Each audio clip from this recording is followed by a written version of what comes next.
Hello everyone, I'm Clément Gindrier. I've just finished school and where in my free time I try to understand how systems work.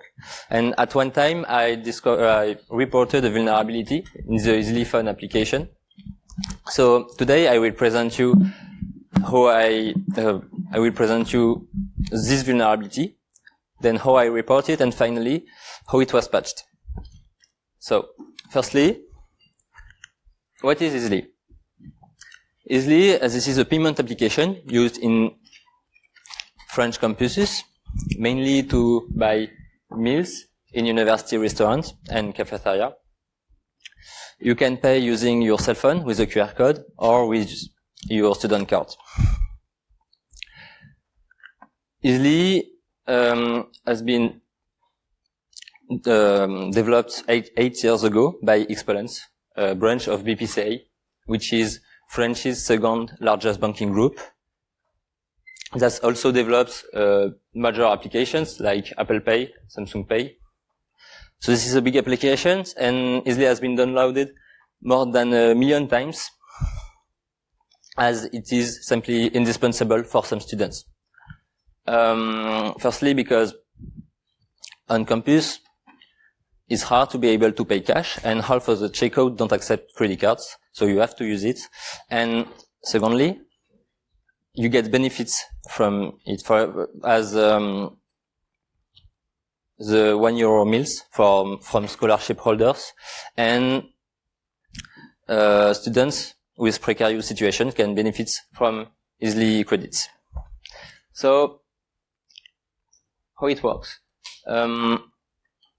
After creating an account, then topping up your Izly account, you just generate a QR code and paste it in front of the scanner. The QR code can be generated offline, and the server will debit the amount entered by the cashier. So the QR code is used to identify the person who pays. Okay, so now I wondered how it works. So the first thing I did was to look into the text in the QR code. So what is this is the text in the QR code. You can see that the user ID is the phone number. It identifies the person who paid. Then you have the date and time, and most importantly a HMAC that in theory guarantee integrity. So I wanted to go further, so to see how it was implemented. So I downloaded the APK and APK Pure, decompiled it with JADX, and after renaming the variables, you can see the code to generate this text. You can see that the HMAC needs a key to work. In theory, the key is shared with the server, so the server can reproduce the HMAC to guarantee integrity. So let's see how it gets the key. And this is the funny part, you will see. So I simplified a little bit the code, but you can see that the key is generated every time we generate a QR code based on this shared preference that is only edited twice in the application. Once on login to 0, and once on QR code generation where it's incremented. So to summarize, the key is built based on the number of QR code created by the user. However, the QR code can be created offline, therefore locally, without any communication with the server. So the server cannot know the key, and therefore the hash. So the data is unprotected, as it cannot be verified. And that's it. The data is unprotected. You can change everything, and it works. So I test it. You can argue that the server can still recover the key by brute forcing, but very unlikely. So I test it. The first thing I did was to change the HMAC, and it works. You can even remove it or put a recall or whatever you want. It works. Then to not harm anyone, I take a friend's QR code and put my phone number into it, and I paid. So to do this, I needed to change the date and time as the QR code expires in a few minutes, and that's it. You can hit freely. So I automated the attack with an application with the same interface as Izly for greater discretion. I could choose in my contact who will pay, and with this setup, it's faster than with the real application and very easy. So to summarize the impact of the vulnerability, the attack is very easy to do. I mean, everybody can do this in a matter of seconds on the spot without any computer knowledge, without any tools. The victims don't need to do anything. You just need a phone number linked to an Izly account. This is safe because you can't be traced since no information about you is sent, and you cannot be caught in the act since at the checkout only the balance in addition to the receipt appears. So nobody can guess that you are not paying for yourself. And finally, the victims can't do anything about it. I mean, except withdrawing money from their account and stop using Izly. So this is not a good solution because, as I said before, the application is indispensable for some students. So the vulnerability seems critical and seems to be here since a long time. I mean, from the beginning, I think.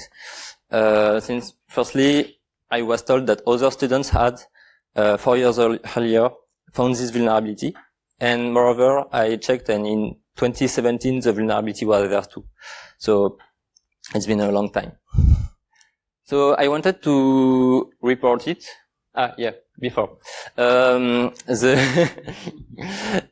I wanted to know if it exists real victim, actual victims, and the answer is yes and no, because Izly hasn't communicated on it, but some reviews on Play Store complain about it, but I don't know if this is due to this vulnerability, and this review, for example, is after the patch, so I don't really know. So I wanted to report this vulnerability. So the first thing I did was to search the contact to Izly, and I didn't find any contact. It's impossible to contact Izly, honestly. But on Play Store, I find a support email address, and I find the second contact on this page. I don't know if you saw it. A fun fact. The QR code contains a real phone number. Maybe it was a test account with unlimited debit. I don't know. I didn't check it out. I wanted to stick to the law, but it's funny. So I contacted Izly, and they never replied, ever. But this is not the end of the story, because on a teacher's advice, I sent a report to ANSI, because ANSI lets you report vulnerability anonymously, protected by law. And they replied immediately. I mean, really fast. And 5 months later, the vulnerability was patched. But not only this vulnerability, but all the application changed, and the website and everything. It was a big refund obviously. So this was really great. So I wanted to see what was patched and if this was correctly patched. So let's see this. You can see that 2 lines changes.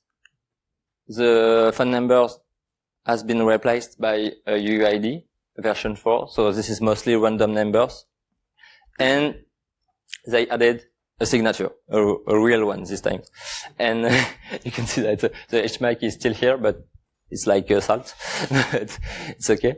But now to reproduce the attack, you now need to know the UUID. It's possible, for example, if you take a photo of someone's QR code. But for the signature, to resign is much more harder. You can resign if you know the private key. And I thought of 3 ways to do this. But honestly, all 3 are too complex or restrictive, I think. The first one requires access to an Izly account. Then you can use a tool like Frida and write a little bit of JavaScript code to display the key. And you can verify that I do this with my account, and I verify that the signature was correct. The second way to recover the key is to hack Izly database. It's a little bit excessive, but it works in theory, because you can think that the server only has the public key to check the signature, but in reality, if you go to the website and ask for a QR code, this is the server who will send it. So the server knows the private key to do it. And maybe it's possible to do fake requests. I don't know. I don't test it. And the last possible method will be to intercept HTTPS communication, since seemingly the server sends the private key to the application on login. This is not a good habit, but honestly, I don't know how to, if it is possible to bypass the encryptions with certificate. I don't even know.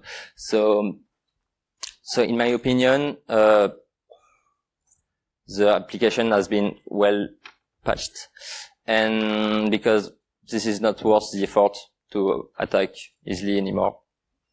Moreover, other parts of Izly has been corrected. For example, before it was possible to access to the Izly documentation for developers, such as the API and other things, but now it's unauthorized, so it's better. And that's it. So, in conclusion, very fast. So, in conclusion, this presentation analyzes critical vulnerability that I reported, as well as the patch that was applied. This vulnerability was present in all versions of the application and in all phones, and could break the main functionality of the application without leaving a trace. So finally, after report to ANSI, the vulnerability was seemingly well patched. Thank you for your attention. And you can see.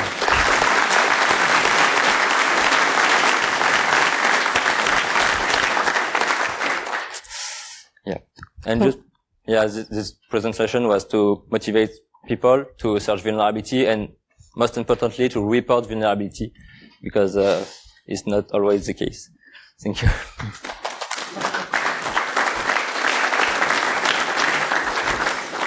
Thank you for your presentation. So we have time for one question. Okay.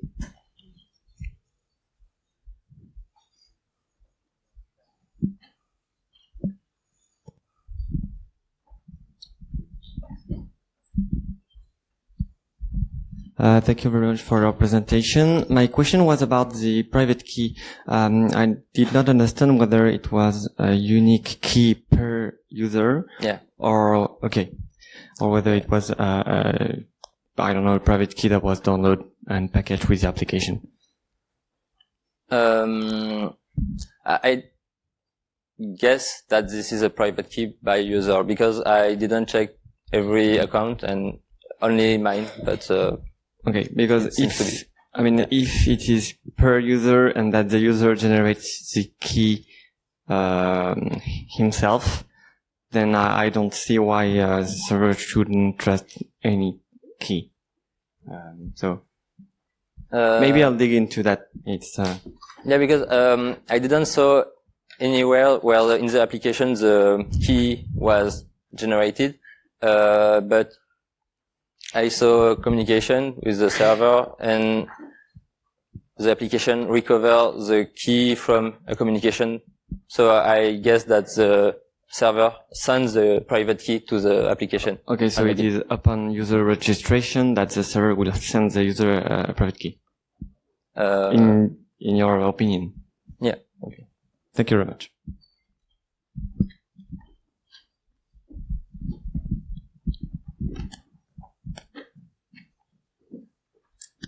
Okay. So, thank you, Clément. Second question. Yes. J'ai fini en avance, c'est bon. Is there still an offline possibility? Yeah. The QR code is still generated offline, but I think this is a good thing because if you go to, for example, the university restaurant next door, you don't have any connection nearly, so the application will be not very useful. How is the verification made?